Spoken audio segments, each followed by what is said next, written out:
पुढची बातमी पाहूयात। नाशिकमधली बातमी आहे। नाशिकमध्ये महायुतीमध्ये अंतर्गत कलह पाहायला मिळतोय। भाजप स्वबळावर असताना शिवसेना आक्रमक झाली आहे। महापौर आणि उपमहापौर पदासाठी अर्ज घेतले जात आहेत आणि शिवसेनेचे विलास शिंदे आणि प्रवीण तिदमे यांनी अर्ज सुद्धा घेतला। भाजप महायुतीसोबत सत्तेत राहणार का याकडे सध्या सर्वांचं लक्ष लागलंय।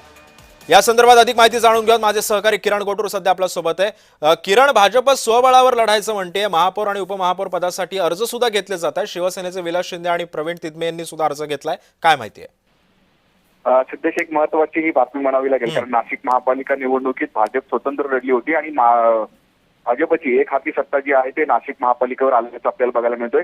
एकीकडे गिरीश महाजन यांच्या उपस्थितीमध्ये भाजपचे जे नवीन नगरसेवक आलेले आहेत त्या सगळ्या नगरसेवकांसोबत गिरीश महाजन बैठक घेत आहेत आणि अगदी काही वेळानंतर भाजपचा महापौर हे ठरणार आहे। आणि दुसरीकडे शिवसेना मात्र आक्रमक झाल्याचं आपल्याला बघायला मिळतोय। मागच्या काही दिवसांपासून भाजपसोबत शिवसेना सत्तेमध्ये जाईल अशा पद्धतीची परिस्थिती निर्माण झालेली होती, पण आम्हाला कुणाची गरज नाही अशा पद्धतीचे एक वक्तव्य काल गिरीश महाजन यांनी केला आणि त्यानंतर आता शिवसेना आक्रमक झालेली आहे। महापौर आणि उपमहापौर हे दोन्ही फॉर्म जे आहेत ते आता शिवसेनेकडनं घेण्यात आलेले आहेत। त्यामुळे भाजपचे जे महापौर निवडणूक होईल किंवा नाशिक महापालिकेसाठी जे महापौर निवडणूक जे येत्या 6 तारखेला जे होईल त्यावेळेस भाजप विरुद्ध शिवसेना अशा पद्धतीचा सामना हे कुठेतरी रंगणार आहे अशा पद्धतीची परिस्थिती निर्माण झालेली आहे। पण भाजपची एक हाती सत्ता आहे, बहुमताच्याही आकड्याच्या वर भाजपकडे नगरसेवक आहेत।